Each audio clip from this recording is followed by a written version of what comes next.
Minded and the core. Elias Makos, CJAD 100. True story. Had some food from Chinatown. Just it was a week and a half ago. It was a week and a half ago. I'm looking at the photo right now on my phone because I took a photo of it.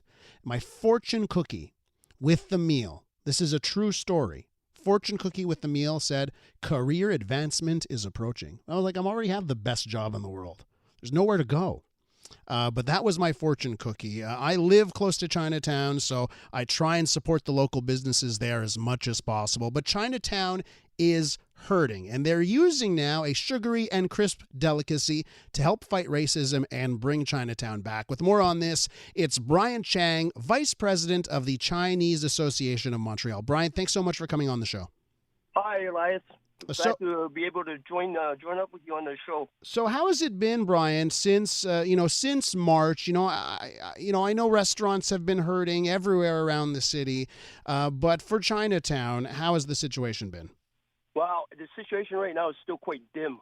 Ever since the start of the pandemic, and with the latest lockdown and restrictions for restaurants, there is not much people that are coming down to Chinatown. Mm-hmm. So we are in the verge of starting a program to try to encourage local people to come back to Chinatown and to order some food.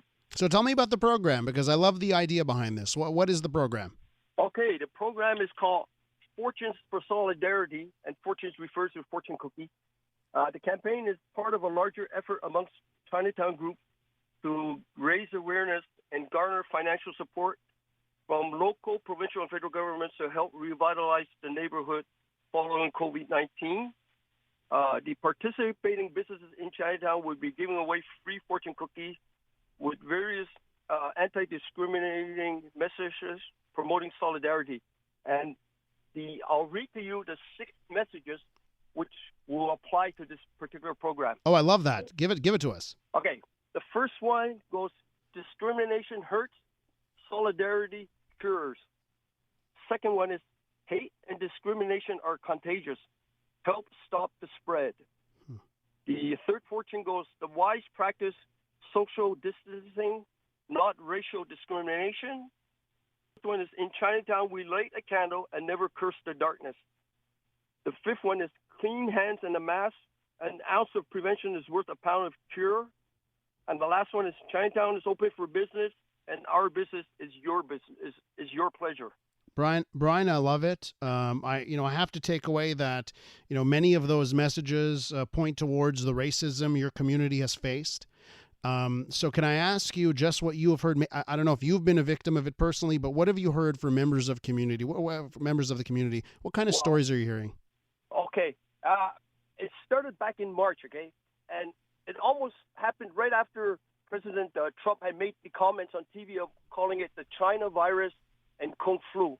And from that point on, it seemed to have just accelerated. I myself was a victim of racial slurs, and I came close to a physical confrontation with a particular person on the bus. And since then, like I've said, many Asian people have been accosted with racial slurs or physically assaulted when they're getting off the buses or the metro. The problem with the Chinese community is, we're a very reserved community, and many times, especially when it comes to the elderly people, they're afraid to report such incidents. Mm-hmm. But there's definitely a lot of this, and it's still going on today. Perhaps not as much as it was back in March, but it's still happening.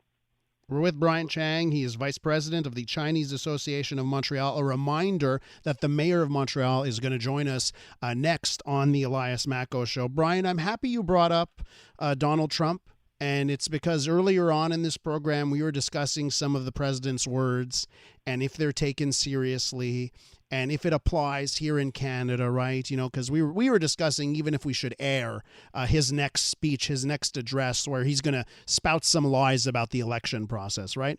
And some of our listeners are like, no, we got to hear it, and it's not like it's going to affect us necessarily when it comes to the elections because it's not our election. But I'm happy you brought up the fact that when he speaks, people north of the border, they hear that, the nasty tone, they hear the racism, and then that stuff gets repeated. How do you fight that, Bryant? Hey, first of all, as you said, words matter and words hurt. Okay, we saw it with the Black Lives Matter movement back in the summer, and again with the Asian people, and also with the indigenous people on top of that.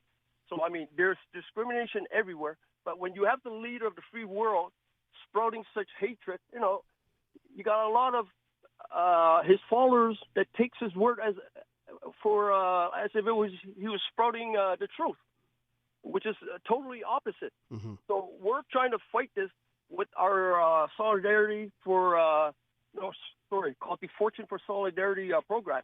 We're hoping that to encourage people to be more open and and show less hatred.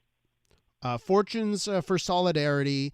How are you going to distribute these fortune cookies? How do people get one and take advantage of the savings and get back to getting food from Chinatown? How do they do that, Brian? This program will be starting this coming Monday, November 9th. The participating businesses are the restaurants in Chinatown, and I'm going to provide you with a list after the interview, so maybe you can post it on your website. Perfect, yeah. There's about 15 different restaurants and other small businesses.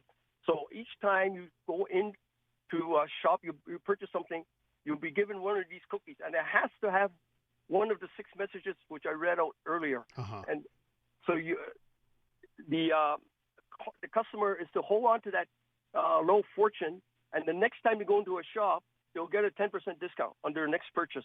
And the fortune are interchangeable amongst the 15 businesses. In other words, you don't need to purchase from restaurant A and have to go back to restaurant A the second time to get the discount. You can go to a different restaurant to get your discount. Well, Bryant, I moved pretty close to Chinatown around a year ago, so I've been ordering and going quite a bit, but I know for a lot of Montrealers that aren't necessarily in the neighborhood, this is a good reminder to give you some support. Thanks so much for coming on the program.